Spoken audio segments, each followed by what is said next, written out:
আইপিএলে কারি কারি টাকায় বিক্রি হওয়া মানেই দুর্দান্ত পারফরমেন্স নিশ্চিত নয়। এর জলজান্ত উদাহরণ হয়ে আছেন Andrew Flintoff, Yuvraj Singh, Irfan Pathan, Aaron Finch, Angelo Mathews, Ben Stokes, Chris মরিসরা। ব্যতিক্রম নয় 2024 আইপিএলেও। এবার চড়াদামে বিক্রি হওয়া কয়েকজন খেলোয়াড় মাঠে একেবারেই মলিন।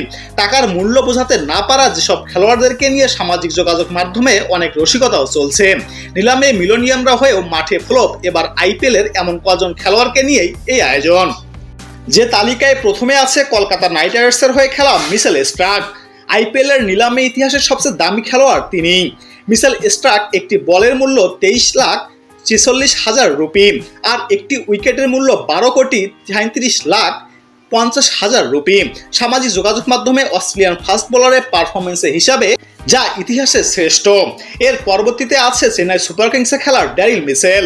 14 কোটি রুপির ড্যারিল মিচেলকে ইনিংসে বড় করতে পারছেন না তিনি।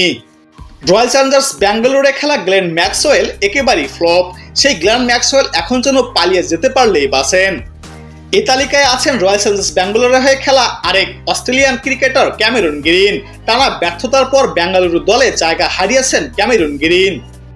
এছাড়াও বেঙ্গালুরুতে খেলা আলজারি জোসেফ এবং পাঞ্জাব কিংসে খেলা সাম কারেন পুরো আইপিএল জুড়ে ফ্লপে আছেন। এদিকে পাঞ্জাব কিংসের ভারতীয় বোলার হার্ষেল প্যাটেলও ফ্লপ রয়েছেন। পাঞ্জাব কিংসের প্রত্যাশা পূরণে ব্যর্থ হার্ষেল প্যাটেল। 2021 আইপিএলে 32 উইকেট নিয়েছিলেন হার্ষেল প্যাটেল, যা ওই আসরে তো বটেই, সব আসর মিলিয়ে ডোয়াইন ব্রাভোর সঙ্গে যৌথ সর্বোচ্চ। সেই মৌসুমে দারুণ বোলিংয়ের পুরস্কার স্বরূপ ভারতের জাতীয় দলের ডাকও পেয়েছিলেন হার্ষেল প্যাটেল।